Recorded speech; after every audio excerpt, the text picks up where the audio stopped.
Hello everyone, welcome to the Lungleng show. Today let's talk about the frontier Naga territory. And we all know this has been on the news for quite some time.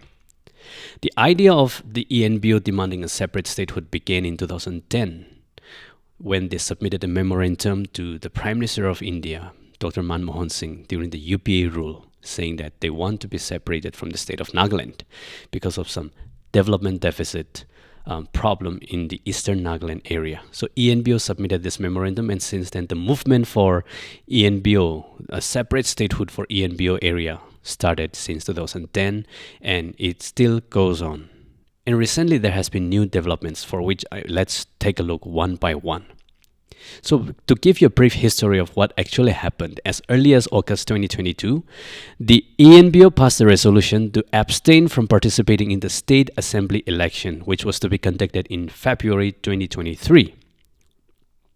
However, the ENPO again withdrew the boycott of the State Assembly election by citing an assurance that the Ministry of Home Affairs had assured them that they would take up this matter post-election.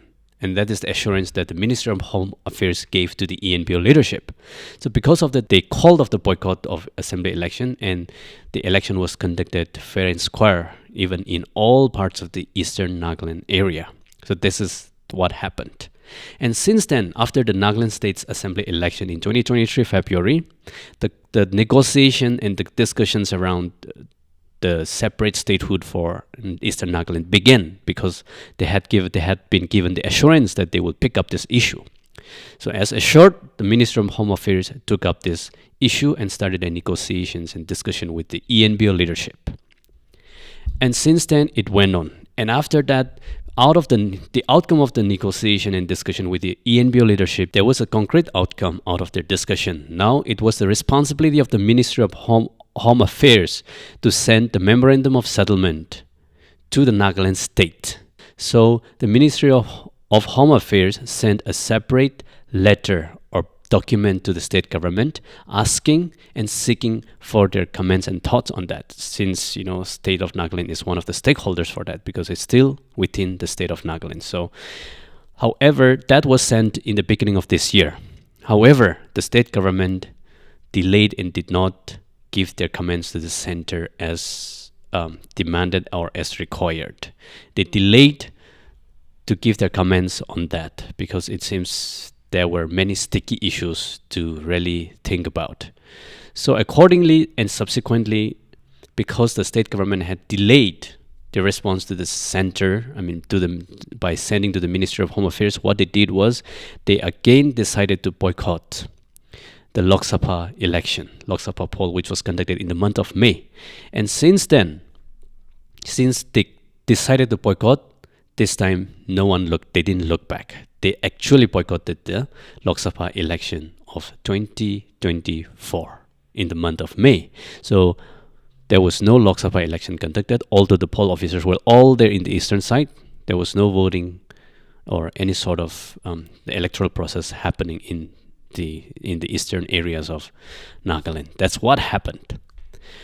However, lately we also already got the news about how the state government has been trying to come up and hold more discussions with the ENPO leadership and with the ENLU, which is known as the ENLU, Eastern Nagaland Legislators Union, and the state government. So these three stakeholders tried to have a conversation and discussion on the frontier Naga territory. And they came up after the discussion that, we would be giving at least something like the frontier Naga territory, a very unique arrangement for the eastern Nagaland. However, Mr. Geji Genye, who is the Parliamentary Affairs Minister, stated that this was done in line with the provision of the Regional Council, which is already contained within the Article 371A of the Constitution of India, which is a special provision for the state of Nagaland. And when we read the comment of the ENPO president, this is what he said, that the ENPO was not privy to the center's proposal sent to the state government, and they would consider it only after the center sends it directly to the ENPO.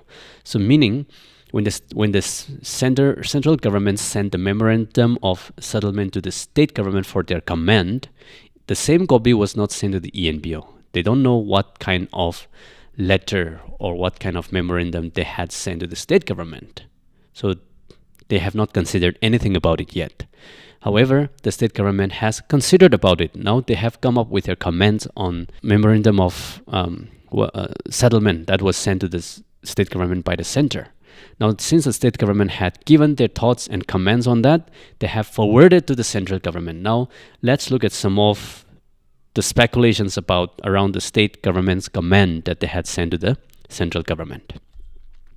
So this is not official document yet. However, there's a speculation, and this is a speculation and from a reliable source saying that there are some objections hovering around the financial aspect and legislative aspect and executive aspect. So let's look at it one by one. Now let's look at the financial aspect. The financial aspect, the memorandum of settlement proposed that the funds for development of the Eastern Nagaland be routed through the governor of Nagaland without the involvement of the state government.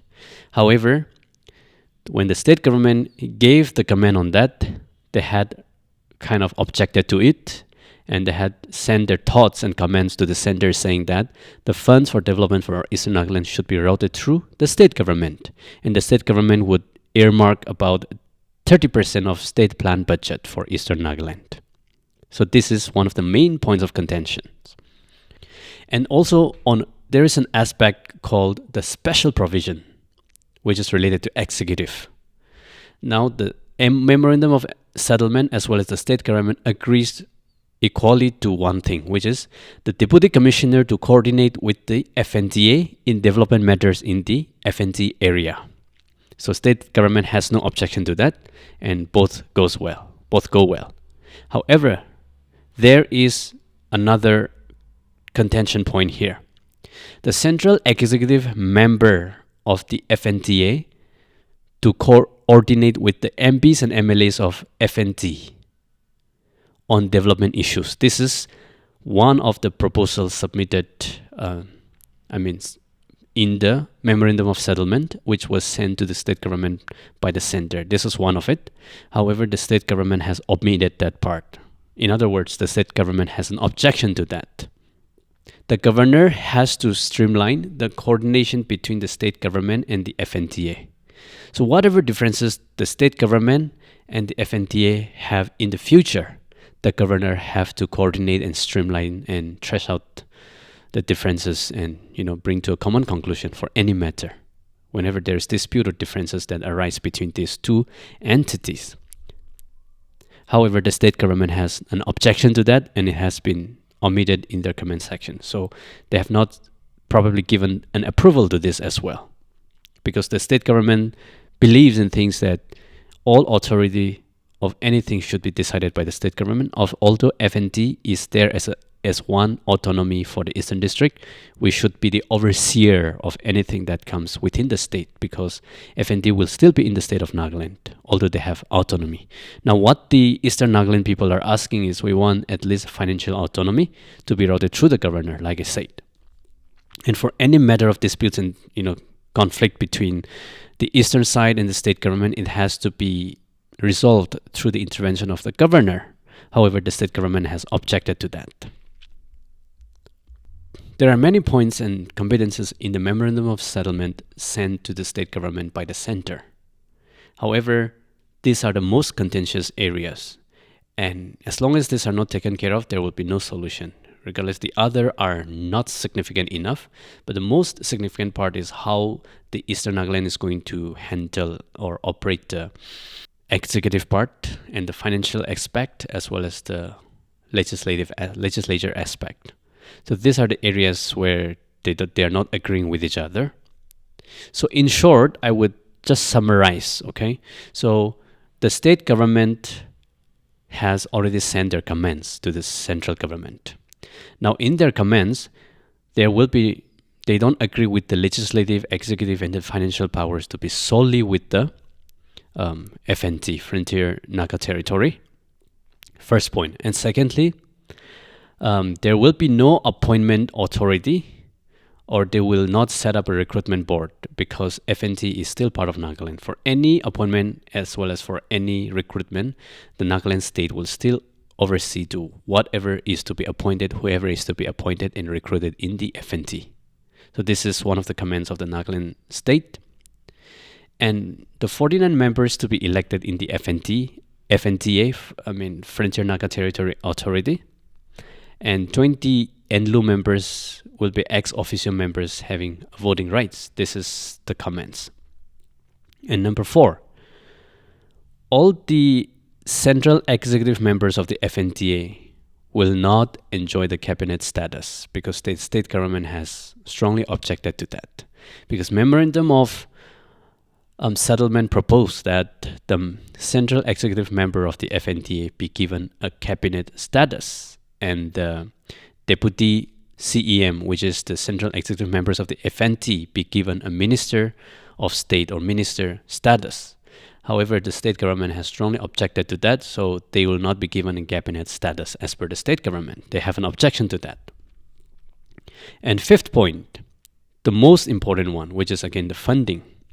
The state government will have to allocate fund to FNTA, not the governor. This is the command given to the center by the state government. These are the major areas, and this will be the again point of discussion in the future, because definitely the ENPO will not agree with this, because what ENPO is asking for is, first and foremost, like I mentioned, the allocation of funds through the governor, not through the state government. And as long as that is not met, it's likely that the ENPO will not give up their struggle and fight for financial autonomy.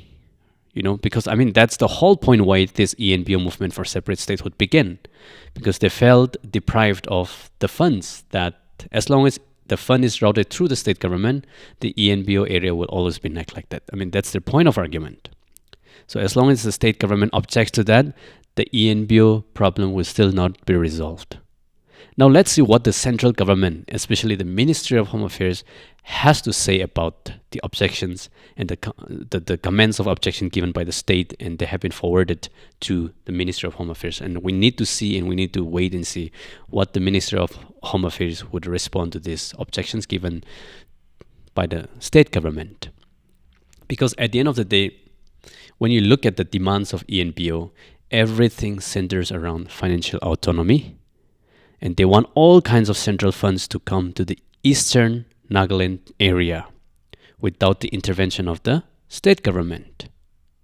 Because this is the whole point of argument. As long as the fund has to come through the state government, then whatever solution you may propose, it will not make sense. That is their whole point of argument in the whole process of their struggle for separate statehood. Now they have given up the separate statehood. What they are now asking and demanding is, at least give us the power to manage our own fund for the development of Eastern Nagaland, right? So all in all, some of the basic principles in the FNT, Frontier Naga Territory Area demand, they will not be separated from Nagaland state, that they are well aware that that's not what they are demanding right now. Now they have come down to few demands where they will enjoy actual autonomy. And Article 371A will not be changed for Eastern Nagaland, because that will still bind the Eastern Naga area. And the legislative, executive, and federal financial autonomy will have to be managed by Eastern Nagaland, but the state government has raised objection to some of it. And this FNT, Frontier Naga Territory, will not have any impact on the Naga peace negotiation that is going on with the Naga nationalist groups. So in short, this issue may drag on for quite some time, because the opinion and differences between the state and the memorandum of settlement that was sent to the state government, it's not sitting well at this moment, meaning the state government seemed to have a lot of objection to what the memorandum of settlement has proposed. So in short, the struggle of the ENPO people for a separate administration having financial autonomy will have to still go on. A prolonged struggle will still go on, because there are some very, very big objections from the state government, from as per what we gather from the reliable sources. So let's look forward to it. I hope the central government would initiate a tripartite talk where the central government, which is the Ministry of Home Affairs, and ENPO and state government coming together and sitting down across the table and trashing out the common solution so that every need is taken care of and every contentious point is being discussed and common solution is arrived at. So thanks for watching. Kindly share your thoughts.